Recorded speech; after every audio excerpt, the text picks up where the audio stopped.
Chapter 22. When the transition begins to take place within each individual consciousness, there will be a literal rebirth as the awareness is released into a new sphere. The acceptance of the reality of multiple layers of endeavor that are operating simultaneously with multiple agendas is the first step of entering greater dimensional living. The personal reality is enveloped within local, regional, state, national and global realities that are each focused on greater agendas and are each a more encompassing reality. It is the purpose of the purposeful negative planners to encompass and blend these multiple realities into one blended focus with one agenda, theirs. Mankind can avoid participation in an experience of a lapsing dimensional reality by creating its own new experience within the negative plan. It is possible to do this through participation of the creation of the new paradigm. Each may participate in bringing forth its unknown and yet to be created layers of encompassing new realities. Without the knowledge of the magnitude and power of this project, the negative planners cannot prevent it, if the desire, commitment, and resolve to bring it forth is present and active in the necessary number of humans. There is no way they can control a human's ability to focus on the creation of a new reality, unless that human allows their thought process to be overwhelmed. Granted, it will take commitment and resolve, but the potentiality to do this is present in all, except those with advanced brain deterioration. Those beings would include those with advanced Alzheimer's. It is interesting to note the honoring of a disease by capitalization, those that have fried their brain cells with excessive drug abuse and those with particular birth defects. Again, it is noted that the free will choices of lifestyle will have end results that must be accepted. How these choices play out remain unknown to others. Each must answer to or be rewarded for these within their own lifetime review. The choice to transcend experience into wisdom is always available, but it must be a true realization accompanied by a shift in attitude and deed. It must be remembered that the universal law of attraction works. The clarification and understanding of the nuances these laws encompass much understanding. The opportunity to know of and understand the application of these could be greatly enhanced by the teaching of enlightened beings who would walk among you, if invited and when it is safe for them to do so. There is a spiritual law book available, but the study of it must not interfere with the focus on the manifestation of the new paradigm. Without the framework of a new paradigm within which to experience the understanding and use of these laws in practical reality, it would be difficult for Earth's humanity as a whole to experience these truths. It is necessary to begin at a practical beginning point. It is within possibility for those who are reading these messages to begin to contemplate the action of the first two laws of the universe within their life experience to this time. The law of like drawing likes sometimes looks like opposites attracting, as in the case of relationships. However, on deeper understanding when reviewed in wisdom further along in the duration of the experience, more similarity than difference is usually discovered. The ability to deliberately attract the experience or lack of the experience of material manifestation into being through purposeful thought and endeavor supports the awareness of the second law. The law of allowance is more difficult to perceive because of the degree of control exercised individually and by outside psychological, including religious, and technological mind manipulations. It is indeed difficult for most of mankind to actually have or maintain a sovereign attitude. The opportunity to live life with freedom of choice and be allowed to observe and learn from the results of those choices is rare.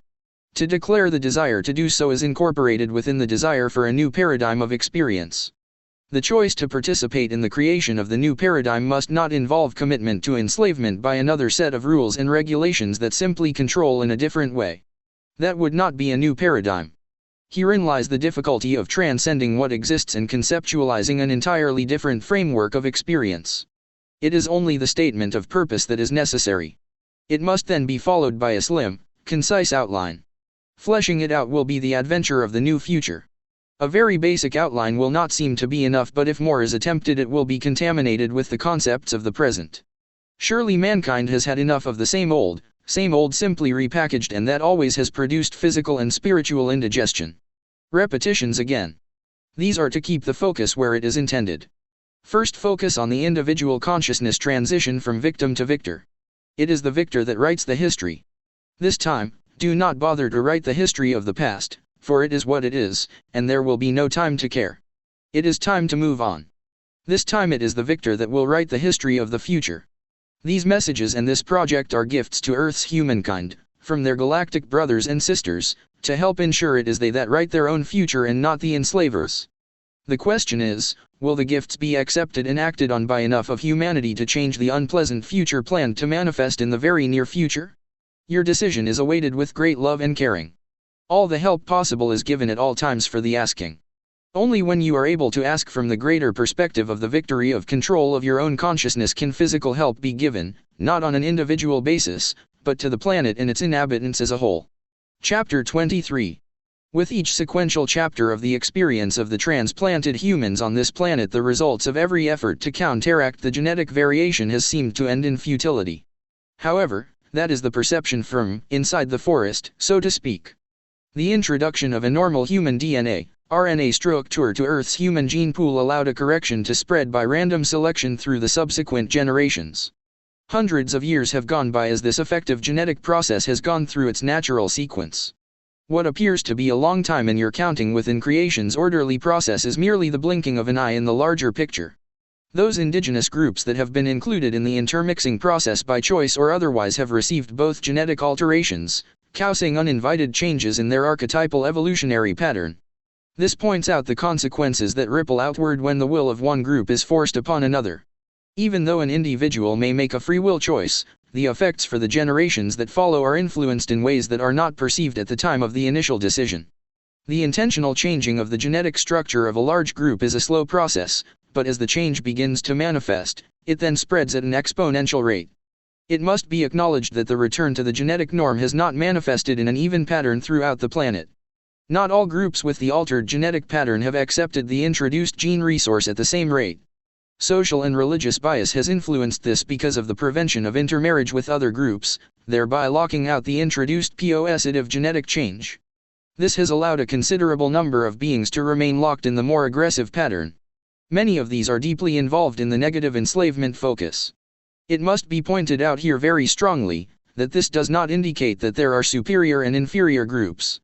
Within creation, many diverse experiences of evolvement are allowed.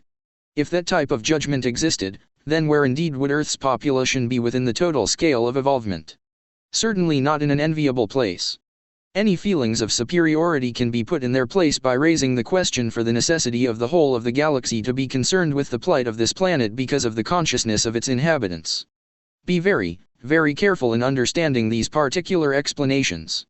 No judgment is intended, only brief overview lessons in understanding the situation of all the people of the planet.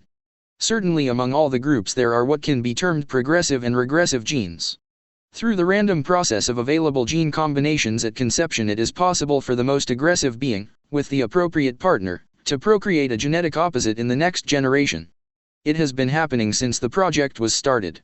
It is how the situation has changed and has reached the present point with the now possible influence of the planetary future. Had the genetic selection process been apparent at the conscious level, then the introduced genes to modify the aggressive tendencies would have been promptly bred out for the purposes of warfare, and continuation in the confines of aggression for the transplanted human group would have been assured. The complexity of the universal laws increase, as they are understood. Moving through the understanding of the laws of attraction and focused intentional manifestation to the law of allowance adds complexity at each level, for all are interactive. Application of the law of allowance opens the door to experience the flow of creative energy. It might be said that it is love in action. What is called patience is allowance. Here a nuance must be understood. There is a difference between tolerance and patience. The difference can best be described by the emotion that is felt. This is an especially fruitful opportunity for self-contemplation. Tolerance carries an emotional charge of resentment, while patience is usually accompanied by heartfelt anticipation, even amusement, by the observer. There is a very profoundly observable difference between tolerance and patience. This is a difference that can be observed and intentionally changed in midstream, so to speak. It is this type of conscious decision that promotes the transcendence of knowledge into wisdom through the conscious choice to rise above one emotion into the other by giving up an attitude and an opinion. Without releasing what is causing the resentment, no transition of attitude can be made. In the human experience, it is noted that release of tolerance into patience is often accompanied by physical smiling. An indication of just how good it feels to allow the creational flow to express through human experience. It is hoped those who spread these messages remember to be patient with their fellow humans, for there will be much rejection in the beginning. The comfort zone of deeply ingrained programming is difficult to soften. A great deal of seeding must be done. Even though rejected, the seed ideas will remain and await the triggering that will cause them to root and grow. What the triggers are will be unknown, for all are unique to each conscious awareness. The seeds need not be full explanations, but for many only what appear to be chance remarks can be accepted in the moment. Just that much is doing your job well, for it is critical to sense what is and is not appropriate. Too much locks the door before it opens even a crack. The Christian religion has employed the most aggressive proselytizing program in the history of the planet.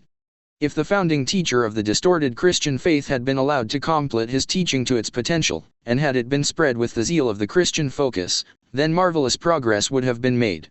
Nonetheless, the members have applied the first two universal laws relentlessly without understanding them. Through contemplation of this point, much about the use and misuse of these two laws can be learned.